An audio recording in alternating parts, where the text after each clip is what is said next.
HTC's newest and arguably greatest offering goes up against the Nexus. It's Joshua Vergara from Android Authority. What's going on, everybody? And this is the HTC 10 versus the Nexus 6P.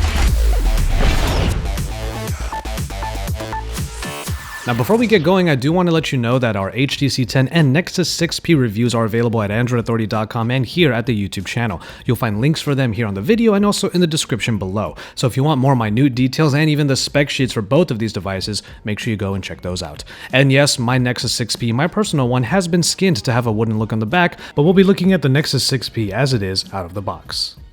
Metal is of course the name of the game for both of these phones as they take metal to different places in their design. The Nexus 6P has metal with a top bump area, which has been a little bit polarizing in terms of whether or not it's actually fashionable for the phone. But ultimately here at Android Authority, we do think it's a nice touch that is different from other phones of its type. It is a little bit bigger as well, being a little bit wider and taller, and also a little bit heavier than the HTC 10, but ultimately it is still a pretty easy phone to use in one hand. The other thing to notice about the Nexus is that it is symmetrical. You have a speaker at the top and a speaker on the bottom for dual front-facing speakers. That is not the case anymore with the HTC 10, which has one speaker on the top and then a woofer at the very bottom right next to the USB-C port. Which brings us to the HTC 10, which brings a couple of subtle changes to a design language that we've already liked from previous HTC One devices. Now, if you take it, you look at it and it might seem like an HTC One M8, but there has been added to it a bit of girth all the way around on the edges. These chamfered edges provide a silhouetted look, which we think is nice, subtle, and it does provide just that little bit more to differentiate this phone from its predecessors. Even if the phone might feel just that little bit wider than it probably should be, the HTC 10 still provides a better handling experience because of its overall smaller size. But when it comes to having metal, and in this case we have gray metal for both of these phones, it does still slip about quite easily in the hand, even if it doesn't necessarily get too smudged up by one's fingerprints. The HTC 10 now has a Super LCD5 at Quad HD resolution that adheres to the NTSC standard, and it actually does so with impressive saturation and overall performance. HTC does claim that the screen has low latency when it comes to your touch and what actually happens on the screen, and while this may not be something you really notice on the daily, it is still something nice to add to the overall performance of the phone. But the Nexus 6P is nowhere behind at all. It has a Quad HD display that is an AMOLED display, and of course with AMOLED you're going to get the deeper blacks and also much higher saturation. But in this case, we actually don't think that there's that much of a discrepancy between the two. It is definitely more enjoyable on a larger screen if you want to have more real estate, but as far as overall color and performance, we think that both of these devices do a really good job at providing good media, games, video, and even text. Performance is yet another place where we might not find that many differences between these two phones, and that's because the Nexus 6P just came out earlier in the year last year, and the HTC 10 obviously won't benefit from being the later device. It's the Snapdragon 820 versus the 810. Not too much really different in when it comes to real-world usage, because 4GB of RAM in the HTC 10 is pretty much the only differentiator. That's not to say that the Nexus 6P will get overwhelmed with the number of applications that are running in the background, but for those of you who are spec hungry, the 4GB might be what you need. The processors themselves, however, provide a really good experience, especially when you consider how streamlined these two versions of Android are, especially in the Nexus, because after all, that is stock Android.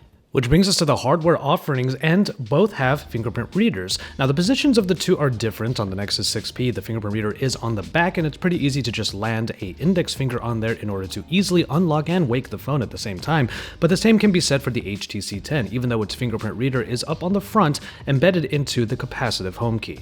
And as far as storage goes, the Nexus actually falls behind against all of the different flagships this year because plenty of the flagships in 2016, including the HTC 10, now include a micro SD card so you can bolster the onboard storage.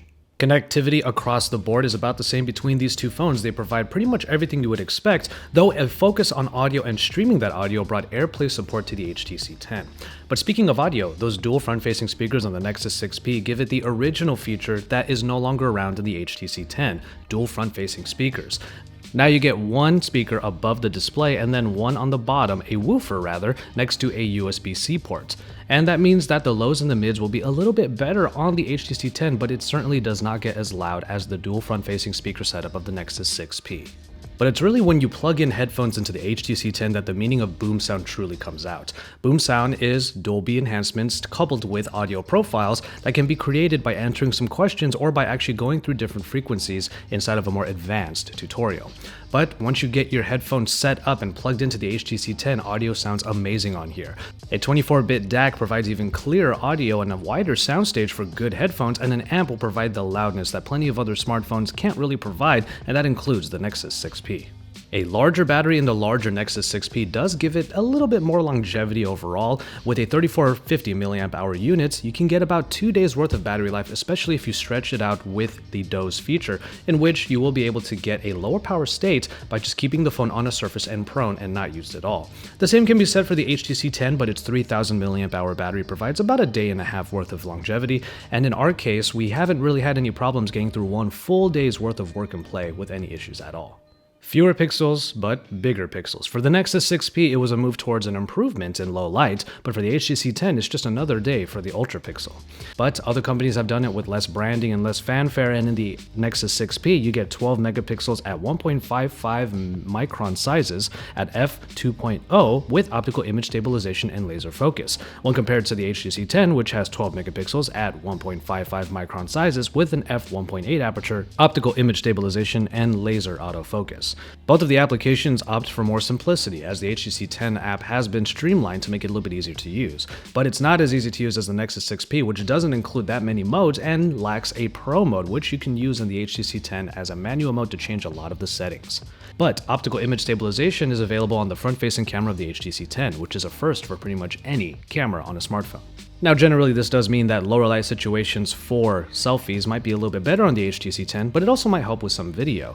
Overall, we don't think that it's really that much of an improvement, but it is a very subtle and very small change, and we do applaud HTC 10 for having OIS in a front-facing camera first. The HTC 10 did get a few updates to its camera recently, and we're going to explore that in a future video again. However, up until then, you can have these versus videos and comparisons to see if the HTC 10 now is going to be really on par with the competition.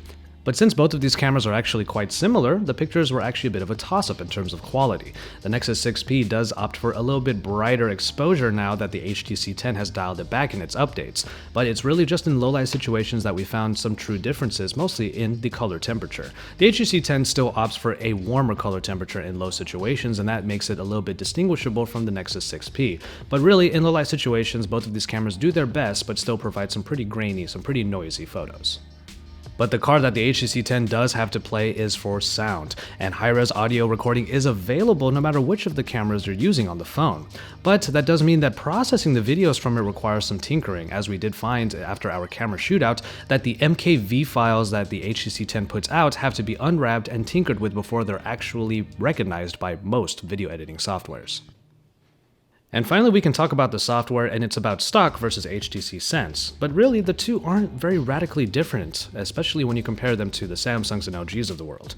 Currently, using the N beta on the Nexus 6P will make this a little bit different, but basically that is one of the main stories for the Nexus line, is the fact that you'll get all of the updates and be able to try out some of the new versions of Android before pretty much anybody else. And any Android purist will know exactly what to expect from stock Android. It has everything that you would expect it to, including the doze feature and a couple of extra features like Google Now on Tap in order to provide some easy searching no matter where you are in the phone. But ultimately, stock Android is what a lot of Android users enjoy because it keeps things simple and it prioritizes function. Which brings us to HTC Sense, or rather Android with HTC Sense, which is actually a skinned version of Android that doesn't add too much to the formula, and that might be the best part about it.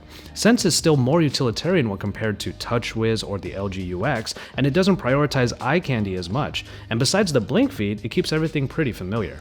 There aren't too many extras like multi-window or even any small overlay applications that go on top of the workspace, and because of a close relationship with Google, HTC has eliminated redundancies in the apps, so if you have Google Photos, you're not going to have HTC Gallery. If you have HTC Messages, you're not going to have Google Messenger.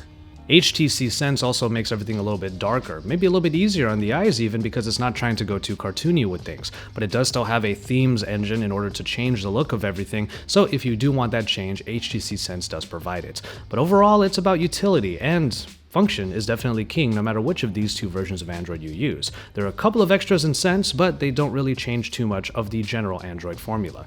So, one way to put it is that while we do love our stock Android, if we had HTC Sense, we don't really feel the need to actually replace it right away out of the box with a third-party launcher. The HTC 10 is available for the premium price on carriers, but it will also cost about $700 if you want an unlocked version. Compare that to the Nexus 6P, which currently is going for $399 in the Google Play Store. Now that does make the Nexus 6P, especially when it's considered unlocked, a pretty good prospect because you're able to get a full device for a lower price that provides a lot of the same features. And so there you have it for the HTC 10 versus the Nexus 6P. These two phones actually have quite a bit in common, and if you're looking for a metal-clad smartphone, you probably can't get any better than these two right here. The Nexus 6P is still a bit of a better steal because of its lower price, but the HTC 10 has prioritized a couple of main features in order to really entice the user, and the main one is definitely the audio experience. Its camera is a little bit improved by now, and we will explore that, like I said, again in a future video, but for now you can see how the HTC 10 stacks up to other devices when we bring you more verses, and you can stay tuned to Android Authority for all of that. Keep it tuned to Android Authority for even more, and remember to check out all of our coverage of both of these devices, and there is going to be more to come on the HTC 10 because we are your source for all things Android.